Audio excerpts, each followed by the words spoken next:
तमिलनाडु के Madurai central jail में बंद मनीष कश्यप से मिलने के लिए रवि भट्ट जी बिहार से गए थे और उनसे मिलकर के बिहार पुनः वापस आ गए हैं। अब इनसे हम बात करेंगे कि मनीष कश्यप आखिर जेल में कैसे हैं और जेल में जब ये उनसे मिलने के लिए गए थे तो मनीष कश्यप जी से क्या सब बातें हुई थी और मनीष कश्यप अभी टूटे हैं या पहले के ही तरह हैं। रवि भट्ट जी, सबसे पहले आपका स्वागत है। बहुत बहुत धन्यवाद रमन भाई, बहुत बहुत शुभकामना। अच्छा, मनीष कश्यप जी से आप मिलने के लिए मदुरई सेंट्रल जेल गए थे। मनीष कश्यप से मिलने के बाद क्या लगा आपको? बस यही देखा कि बिहार के हर एक लोग को उनकी तरह होना चाहिए। कि आज जेल में बंद होने के बाद भी बिहार के बारे में, बिहार के लोगों के बारे में और बिहार के भविष्य के बारे में आज वो सोच रहे हैं। उन्होंने अपने माई बाप का, अपने चैनल का हाल नहीं पूछा, अपने भाई का हाल नहीं पूछा, उन्होंने अपने जो है भतीजा और भतीजी का हाल नहीं पूछा। उन्होंने ये पूछा कि बिहार के लोग कैसे हैं और बिहार में क्या बदल रहा है, क्या बिगड़ रहा है। फिर मैंने जो बताया, इसके बाद उन्होंने कहा कि रवि भाई, हम सबको मिलकर बिहार बदलना है और सबका योगदान चाहिए बिहार बदलने में, चाहे हम हो या आप हो या कोई भी ए टू जेड कोई भी इंसान हो, सबको बिहार बदलने में सबका योगदान चाहिए। तो खुशी इस बात की है कि मनीष कश्यप जी जेल में रहते हुए भी बिहार के बारे में सोच रहे हैं और बिहार बदलने का सपना वो आज भी देख रहे हैं। और जो लोग कह रहे थे कि टूट गए हैं, उनसे कह देना चाहता हूं कि अभी वो टूटे नहीं है। और टूट जाए, ये वो ऐसे चीजों से नहीं बने हैं, मतलब ऐसा उनके अंदर खून मांस नहीं है कि वो टूट जाएं, बल्कि टूटे नहीं है, बिखर गए हैं जरूर, लेकिन बिखरने के बाद और निखार के साथ बिहार के अंदर वो लड़ाई लड़ने का प्रयास करेंगे। अच्छा, मनीष कश्यप से जब आप मिले तो एक बार भी अपने माँ बाप का चर्चा नहीं किए, बस सिर्फ और सिर्फ बिहार की ही चर्चा किए? वो नहीं किए। सच बात है कि उन्होंने अपने माँ बाप के बारे में नहीं पूछा। किसकी सौगंध खाकर बताऊं कि उन्होंने अपने माँ बाप के बारे में एक बार नहीं पूछा। उन्होंने कहा कि बिहार को कैसे बदला जाए, इसके ऊपर सोचना है हम लोगों को। माँ बाप का काम था जन्म देना, उन्होंने दे दिया है। अब माँ बाप के बारे में हमें पूछने का अधिकार नहीं है, बल्कि हमें यह बताना है कि हमारी वजह से बदला क्या है। जब हम मरेंगे तो जो लिखा जाएगा कि आखिर माँ बाप ने जन्म दे दिया, तो इसके बाद हमने क्या किया बिहार के लिए, अपने समाज के लिए, अपने देश के लिए, अपने राष्ट्र के लिए, अपने जन्मभूमि के लिए, उसका जवाब देना है। तो हम क्या कर रहे हैं वो मायने रखता है। माँ बाप ने हमें जन्म दिया, अब हम माँ बाप के बारे में नहीं पूछेंगे। बस यही कहा कि माँ बाप से हमको फर्क नहीं पड़ता है, माँ बाप दुखी है, इस बात का दुख हमें भी है, लेकिन बिहार को बदलेंगे और बिहार को जब तक बदल नहीं देंगे तब तक जो है छोड़ेंगे नहीं और अंतिम तक बिहार के लिए लड़ाई लड़ेंगे। अच्छा, आप मनीष कश्यप से जिस दिन मिले थे उसी दिन मनीष कश्यप का जेल में वार्ड चेंज किया गया था। आखिर वार्ड क्यों चेंज की गई थी, इस बात की जानकारी मिली थी आपको? इस बात की जानकारी नहीं मिली, कोई कारण बस हो सकता है कि चेंज किया गया हो। लेकिन फिर इसके बाद हमने उनके एडवोकेट से भी मुलाकात की तो उन्होंने बताया कि जो टैक्स पेयर होते हैं उनको जेल में जो है स्पेशल सुविधाएं दी जा सकती हैं। अगर आप आईटीआर फाइल करते हैं, इनकम टैक्स रिटर्न आप फाइल करते हैं तो मनीष कश्यप जी आईटीआर पेयर थे, मतलब इनकम टैक्स पेयर थे, तो टैक्स पेयर थे, तो उनको सुविधा जो है वो दी जाएगी। वो बात उन्होंने जेलर तक पहुंचाई है और मुझे उम्मीद है कि उनको फिर से उसी वार्ड में शिफ्ट किया जाएगा जिस वार्ड में वो पहले थे और अच्छे तरीके से। और सबसे बड़ी बात है कि मनीष कश्यप जी 2023 का एडवांस टैक्स जो है वो पे किए थे, ये बात की जानकारी है आपको क्या? नहीं, मुझे ये जानकारी नहीं है, ये तो आपके माध्यम से पता चल रहा है। अगर उन्होंने किया था तो ये बहुत अच्छी बात है। उनके भाई के द्वारा बताया गया था कि 2023 में जो कमाई होती उसके हिसाब से एडवांस उन्होंने टैक्स पे कर दिया था पहले ही। अच्छा, हो सकता है अगर ऐसा किया है तो इससे इस बात का अनुमान आप लगा सकते हैं कि वो देश के बारे में कितना सोचते हैं। मतलब जहां लोग टैक्स चुराना चाहते हैं वहां वो टैक्स देकर जो है पहले एडवांस में टैक्स देकर बिहार और देश की प्रगति में अपनी अहम भूमिका निभाना चाहते हैं, तो ये बड़ी खुशी की बात है। अच्छा, जेल में बताया गया था कि उनका खान पान सही नहीं रह रहा है, तो खान पान से भी कोई शिकायत किए थे आपके साथ? देखिए, सबसे बड़ी बात है कि वो यहाँ से 2500-3000 किलोमीटर दूर हैं और यहाँ 100 किलोमीटर आप चलिएगा तो बोली भाषा, रहना सहना, खाना पीना सब कुछ बदल जाता है, पीने तक का पानी बदल जाता है। तो वो तो 2500 किलोमीटर दूर है, उनके लिए तो काला पानी की ना सजा है। उसके आगे कोई बड़ी जेल नहीं है, हो सकता है उसके बड़े आगे कोई जेल होती तो उनको उस जेल में शायद से डाला जाता। मदुरई सेंट्रल जेल में वहां पर लोग तमिल बोलते हैं, मतलब 90.999% लोग वहां पर तमिल बोलते हैं। तो सबसे पहली बात है कि जेल के अंदर तो वो है, लेकिन काला पानी की सजा काट रहे हैं, क्योंकि वो चाह कर भी किसी से बात नहीं कर सकते, अपनी भावनाओं को शेयर नहीं कर सकते हैं, अपने विचारों को व्यक्त नहीं कर सकते हैं और कोई उनसे चाह कर भी बात नहीं कर सकता है, क्योंकि दोनों लोग की बोली अलग है। वहां लोग तमिल बोलते हैं, ये हिंदी जानते हैं। तो सबसे बड़ा डिफरेंस बोली का है। दूसरा सबसे बड़ा डिफरेंस वहां भोजन का है। यहाँ नॉर्मल दाल चावल चोखा बाटी मिलता है, वहां पर सांभर चावल मिलता है। बताइए जरा कि आप दाल चावल खाने वाले इंसान हैं और आपको 300 दिन सांभर चावल दिया जाए, सांभर रोटी दिया जाए तो कैसा प्रतीत होगा? तो नहीं खा पाएंगे। तो वो 2 महीने से 2.5 महीने से सिर्फ और सिर्फ सांभर चावल खाकर बिता रहे हैं। यानी जो उचित खाना मिलना चाहिए वो भी जेल में नहीं मिल रहा है। वहां के हिसाब से ठीक मिल रहा है, लेकिन इनके हिसाब से ठीक नहीं मिल रहा है, क्योंकि वहां पर सांभर चावल दिया जाता है, दाल चावल खाने वाले हैं। अब वहां का बोली, खाना पीना, रहना, सबसे बड़ी जो दिक्कत है खाना की और दूसरी सबसे बड़ी दिक्कत है वो बोली की। तो दोनों की समस्याओं को वो वहां पर झेल रहे हैं। अच्छा। और वो किसी काला पानी से कम नहीं है। अच्छा, एक बात बताइए, एनएसए जो मनीष काश्यप के ऊपर लगा, कहीं ना कहीं ये गलत है ना?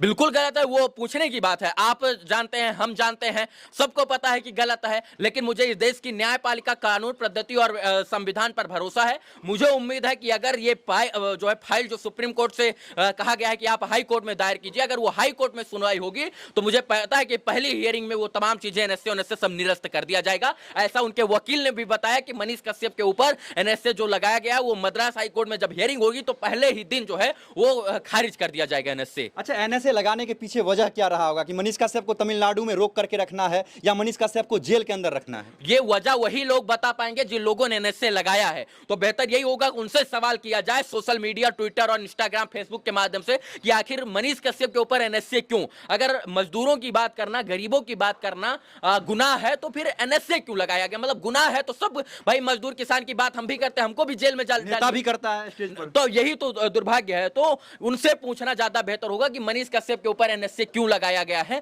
और किस लिए लगाया गया? क्या मनीष कश्यप से खौफ था किसी प्रकार का, फिर एनएसए लगाकर उनको इतनी दूर बंद कर दिया गया? ये सवाल है और ये सवाल का जवाब हम भी जानना चाहते हैं और ये सवाल का जवाब तब मिलेगा जब माननीय कोर्ट इन तमाम विषयों पर संज्ञान लेगा। विपक्ष का कहना है या जो अभी सत्ताधारी दल है हमारे बिहार में, उनका कहना है कि मनीष कश्यप अब बीजेपी का एजेंट था। हाँ। अगर बीजेपी का ही एजेंट में अगर वो पत्रकारिता करते थे तो क्या बीजेपी का एजेंट बनकर पत्रकारिता करना देशद्रोही है, राष्ट्रद्रोही है क्या? देखिए, एजेंट की बात छोड़िए, बीजेपी का अगर एजेंट तो बीजेपी को सामने आके अगर हम मान लेते किसी पार्टी का एजेंट थे तो क्या किसी पार्टी का एजेंट बनना राष्ट्रद्रोह है क्या? देखिए, एजेंट की बात छोड़िए, अगर मनीष कश्यप किसी एजेंट की बात करते तो उन्होंने मोदी जी को भी टारगेट किया, उन्होंने नीतीश जी को भी टारगेट किया, उन्होंने तेजस्वी जी को भी टारगेट किया। दिल्ली में जाकर उन्होंने केजरीवाल के लिए भी के खिलाफ भी आवाज बोला, महाराष्ट्र में जाकर उन्होंने उद्धव ठाकरे के लिए भी लड़ाई के खिलाफ बोला है, एमके स्टालिन के लिए ही बोला है। तो अगर वो किसी पार्टी के होते तो उस पार्टी की चर्चा करते ना। अगर वो बीजेपी के एजेंट होते तो नीतीश को जो है, सॉरी माफ कीजिएगा,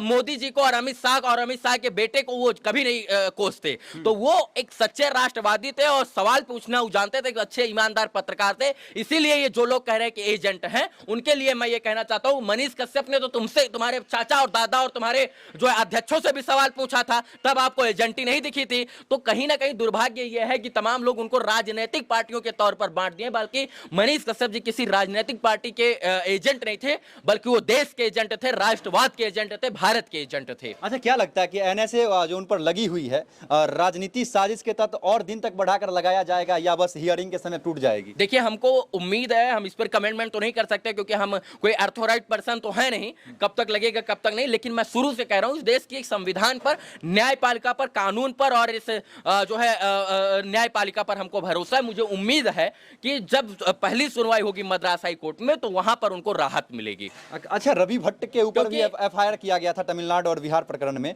तो क्या रवि भट्ट जी अब डरे हुए हैं या पहले की तरह काम कर रहे हैं? देखिए, डरे होते तो शायद से बिहार में नहीं होते और डरे होते तो शायद से ग्राउंड पर से भाग गए होते। हम रिपोर्टिंग नहीं करते, हमारा रोज वीडियो आ रहा है। मुझे इस देश की न्यायपालिका पर भरोसा था। मैंने अग्रिम जमानत याचिका के लिए माननीय न्यायालय की शरण में जाकर मैं शरणागत हुआ था और मैंने न्यायालय के सामने बताया कि श्रीमान जी मैं दोषी नहीं हूं, मैं निर्दोष हूं और इसके बाद मुझे न्याय मिलना चाहिए। माननीय न्यायालय ने मेरी बात को सुना और पहले मेरी गिरफ्तारी पर रोक लगाया और अब मुझे उसने बेल दे दिया। माननीय न्यायालय ने जो है अग्रिम जमानत मेरी दे दी है। तो मुझे इस बात की खुशी है। इसी तरीके से मनीष कश्यप जी भी जल्द जेल से बाहर आएंगे क्योंकि मुझे इस देश के संविधान और कानून और न्यायपालिका पर भरोसा है। बहुत सारे लोग कह रहे हैं कि रवि भट्ट यूपी से आ गया और बिहार में सिर्फ प्रश्न करता है, यूपी क्यों नहीं जाता प्रश्न पूछने के लिए? वहां बीजेपी की सरकार है इसलिए क्या? देखिए, बीजेपी की सरकार यहाँ तो आरजेडी और जेडीयू की भी तो है। तो मनीष कश्यप जी को काला पानी का सजा सरकारें से मतलब नहीं होता। भ्रष्टाचार कहां हो रहा है वहां सवाल दिखाना चाहिए। पुल गिर रहा है जो है बिहार में और इसके बाद हम जाएं वहां चिल्लाएं यूपी में तो अच्छा लगेगा? जब पुल बिहार में गिरेगा तो बिहार की ना बात करेंगे। जब बालासोर ट्रेन हादसे में बिहार का लोग मरेगा तो यूपी में जाकर थोड़ी दिखाएंगे। झारखंड का लोग मरेगा तो झारखंड का नहीं बात करेंगे, बिहार का ही ना बात करेंगे। तो समस्याएं जहां रहेंगी वहां रवि भट्ट रहेंगे, चाहे वो यूपी हो, बिहार हो या झारखंड हो। और कौन कहते हैं कि बिहार में जो है हम काम करते हैं, यूपी में काम नहीं करते? अभी 7 दिन तक हम काम करके आए हैं यूपी में, 10 दिन तक हम काम करके आए हैं यूपी में। में। तो कुछ जो लोग हैं वो कुछ लोग नहीं, कुछ विरोधी हैं जो टांग खींचने का काम करते हैं, उस सदैव से हैं और वो त्रेता और द्वापर से ही चले आ रहे हैं टांग खींचने वाले लोग। तो आज तो कलयुग है, तो वैसे चिल्लाते रहेंगे। अच्छा, अपने तरफ से जो अभी पत्रकारिता कर रहा है, जो नया नया लड़का उभर करके सामने आया, बहुत सारे लड़के हैं जो डर गए। जब मनीष काश्यप पर एफआईआर हुई थी, आप पर एफआईआर हुई थी, तो बहुत सारे लोग पत्रकारिता करना छोड़ दिए थे। उनके लिए क्या कहना? डर किस बात का? जब माइक रूपी बंदूक हाथ में लिया है तो डरने की जरूरत नहीं है। एक दिन रखेंगे जेल में, 2 दिन रखेंगे, 5 दिन रखेंगे, 10 दिन। जब भगत सिंह का पगड़ी आपने बांध लिया है तो भगत सिंह के रास्ते पर चलिए। कोई 10 दिन, 15 दिन, 2 महीना, 4 साल आपको जेल में रख सकता है, पूरा जीवन नहीं। इस देश की न्यायपालिका पर सबको भरोसा होना चाहिए। मैं इतना कहना चाहता हूं कि आप न्यायपालिका पर भरोसा रखिए और किसी से डरने की जरूरत नहीं है। सरकारें तो तानाशाही है ही, आजादी के पहले भी थी और आजादी के बाद भी है। आजादी के पहले अंग्रेजों ने जो है जुल्म ढाया, इसके बाद मुगलों ने जुल्म ढाया और अब इन तानाशाही सरकारों ने जुल्म ढाना शुरू किया है। तो सरकारों का काम है जुल्म ढाना, लेकिन सब लोग अगर डर के बैठ जाएंगे घर में छिपके तो फिर ये जुल्म ढा ढाकर तुम लोगों को फिर से गुलाम बना लेंगे। तो गुलाम होने से पहले अपनी आजादी के हक को समझिए और आजादी की लड़ाई समझिए। फिर से हम लड़ रहे हैं और उस लड़ाई में बढ़ चढ़कर हिस्सा लीजिए, नहीं तो आज आपको दबाया गया, कल आपके बाप दादा, बेटा बेटी, आने वाले पुश्तों को दबा दिया जाएगा। तो सबको लड़ने की जरूरत है, आज नहीं कल तो लड़ना ही पड़ेगा। अच्छा, बेगूसराय के एक पत्रकार है संतोष राय जी, जिनको विधायक जी के खिलाफ बोलने पर जेल में डाल दिया गया साजिश के तहत, उनके लिए अब तक आवाज क्यों नहीं उठाई गई? हम नहीं थे और बहुत जल्द हम